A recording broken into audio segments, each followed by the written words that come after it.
o mistério vem deixando moradores do bairro de Buritis, que fica na Grande Belo Horizonte, apavorados. Nos últimos dias, 10 pessoas foram internadas com os mesmos sintomas: náusea, vômito e dor no abdômen, que logo evoluem para complicações renais e neurológicas. Uma das vítimas não resistiu e morreu. Uma força-tarefa foi criada para desvendar o caso. A principal linha de investigação se concentra em uma substância encontrada em cervejas artesanais.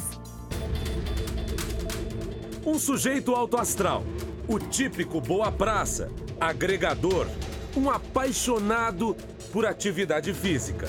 Assim era Pascoal, marido, pai, avô. Um homem de boa saúde que, após não se sentir muito bem, morreu, vítima de uma doença misteriosa. Essa história começa aqui no bairro dos Buritis, região da classe média alta de Belo Horizonte. O seu Pascoal veio até aqui para confraternizar com a família, já que tem parentes que moram aqui no bairro. Eram as festas de fim de ano, um pouco antes do Natal, para ser mais exato. Participou de um churrasco. A questão é que 2 dias depois, ele e o genro começaram a passar muito, mas muito mal. Começou a sentir dores na altura do estômago, na região do abdômen, e não estava urinando. Não estava conseguindo urinar. Aí procurou o hospital de Ubá. O curioso é que não foram só eles dois, o seu Pascoal e o genro. Mais pessoas que moram ou que passaram aqui pelo bairro dos Buritis apresentaram sintomas semelhantes e também foram parar no hospital.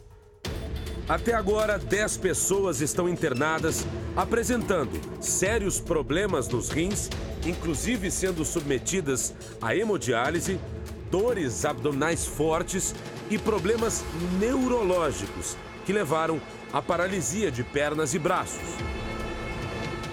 Com gente hospitalizada em estado grave, burburinho tomando conta da cidade e das redes sociais e uma investigação das autoridades da saúde para saber que doença era aquela, o assunto virou caso de polícia.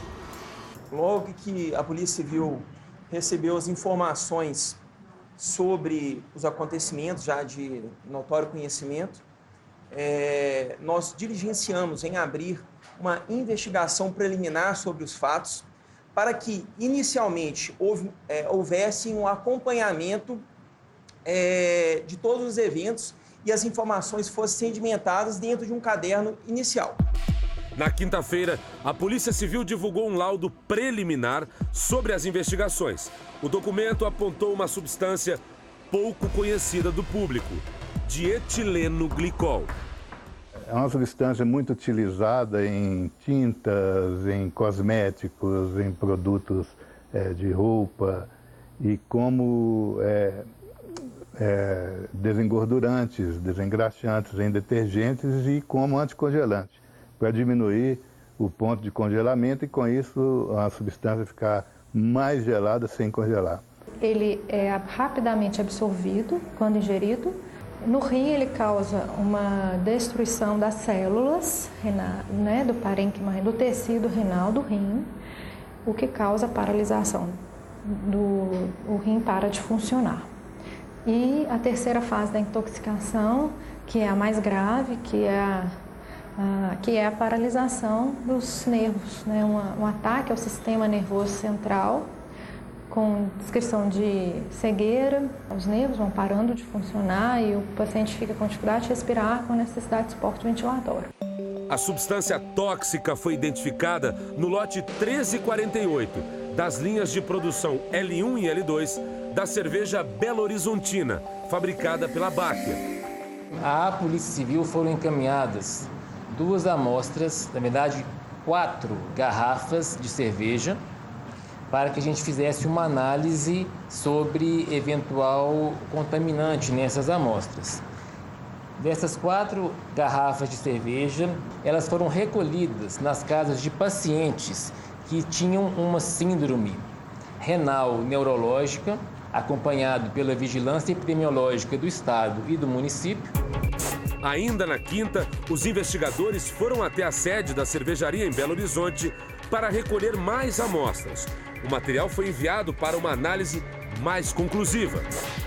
O inquérito policial quer desvendar se foi um acidente na produção da cerveja, um acidente no engarrafamento ou uma ação criminosa, já que no último dia 19 de dezembro, a cervejaria registrou um boletim de ocorrência contra um funcionário que trabalhava no local. Existe sim esse registro de ameaça por parte de um servidor demitido em 19 de dezembro e que é também objeto de investigação. Mais de 33 mil garrafas de cerveja fazem parte do lote identificado com a substância. De acordo com a cervejaria, as garrafas foram enviadas para as seguintes localidades: Belo Horizonte e cidades que fazem parte da Grande BH, Tiradentes, Ouro Preto e a região centro-oeste do estado de Minas. Além disso, para Brasília, Espírito Santo e São Paulo, que também receberam o produto. Na sexta-feira, o Ministério da Agricultura pediu o fechamento da cervejaria Baker e apreendeu mais de 16 mil litros da cerveja. A notícia naturalmente preocupa o setor das microcervejarias e tem sentido. Desde 2004, quando elas começaram com força no Brasil, a representatividade delas na economia brasileira é alta. Aqui em Minas Gerais, por exemplo, as microcervejarias chegam a empregar 6 vezes mais pessoas do que as cervejarias tradicionais. Mas tem algo que não pode ser contabilizado, que é a participação das microcervejarias na inovação. Por exemplo, nessa aqui em Belo Horizonte, tem uma câmara onde ficam cervejas engarrafadas em garrafas de espumante. E aqui nesse espaço elas ficam maturando, sob o som de canto gregoriano. Hoje o Brasil é um dos países que mais medalha nos concursos mundiais, né? Então nós temos expressões expoentes hoje da cerveja artesanal no mundo. E as nossas cervejarias artesanais são consideradas geniais. A empresa responsável pela cerveja Belo Horizontina se defende das acusações. Não existe laudo técnico que ateste a presença do agente químico dietileno na garrafa da Belo Horizontina. O documento enviado pela Polícia Civil se trata de uma análise preliminar que não foi submetida a uma conclusão, a uma contraprova e que, eventualmente, vai ser objeto de manifestação para o exercício do direito do contraditório e da ampla defesa pela empresa. O responsável pela produção garante que não usa o anticongelante dietileno glicol. Essa substância em questão a gente não usa, nós usamos outra substância. A gente tem o monoetileno glicol, tem o dietileno glicol, trietileno glicol, propileno glicol, são vários agentes refrigerantes, né? E esse que em questão que foi utilizado, que foi identificado, a gente não tem na fábrica, não utiliza. Qual é usado? Em nenhum equipamento. Qual que vocês usam? A gente usa o monoetileno glicol. Pelos dados oficiais do Ministério da Agricultura, o Brasil hoje conta com 1.000 cervejarias artesanais cadastradas. Todas precisam usar um método anticongelante. Nós temos o processo de fabricação da cerveja, onde nós cozinhamos o malte, transformamos o amido em açúcar, fazemos a separação do bagaço, transportamos para o tanque de fermentação, onde ele encontra a levedura. Ali nós temos várias temperaturas. A partir desse momento, ele está completamente lacrado dentro do tanque. A partir daí, a cerveja passa a não ter mais contato com o ar. O tanque precisa ser resfriado. As paredes desse tanque são ocas. Dentro delas são colocados canos, também chamados de serpentinas. Dentro desse cano corre água para resfriar a cerveja. Para que a água dentro do cano não congele, é adicionado o anticongelante. Segundo os fabricantes, não há contato desse produto com o líquido, cerveja.